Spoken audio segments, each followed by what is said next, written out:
এই বছর দোল পূর্ণিমার দিনে তো আর ভোগ দেওয়া হলো না, যেহেতু গ্রহণ ছিল। তাই আমি কালকে কিন্তু একটু ভোগ দিয়েছিলাম ভগবানকে। তেমন কিছুই করিনি, একটু লুচি সুজি আর ময়দার চষি রান্না করেছি। সকালবেলায় কিন্তু ঘুম থেকে উঠে গিয়েছিলাম, আর উঠে আমি আর শাশুড়ি মা মিলে দুজনে ভোগের সব আয়োজন করে নিলাম। তারপর কিন্তু ভগবানকে পুজো করছিলাম।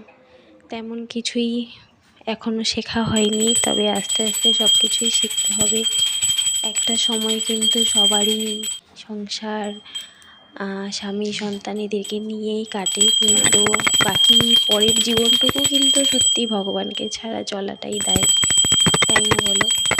যাই হোক, আমার বাড়িতে আমি ভগবানকে প্রতিষ্ঠা করেছি আমার গুরু বাবাকে দিয়ে। আমার ভীষণ ইচ্ছে ছিল অনেক দিনে, এখন যেভাবে পারছি আস্তে আস্তে আরও চেষ্টা করব ভালো করে পুজো দেওয়ার জন্য।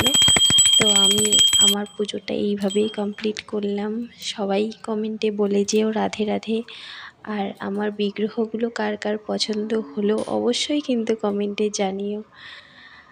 তারপর কিন্তু পুজো শেষ করে আমি দেখো সবার জন্য প্রসাদ বিতরণ করছিলাম। সকাল সকাল কিন্তু পুজো পাঠ করে নিয়ে তারপর সংসারে কাজকর্ম করতে মনটাই অন্যরকম লাগে। আগেও যখন পুজো করতাম তখনও এটা মনে মনে হচ্ছিল, আর এখন তো মন্দির হওয়ার পর আর কোনো কথাই নেই। এখনকার পুজোটা পুরোটাই অন্যরকম। সবাই কিন্তু বলে যে রাধে রাধে।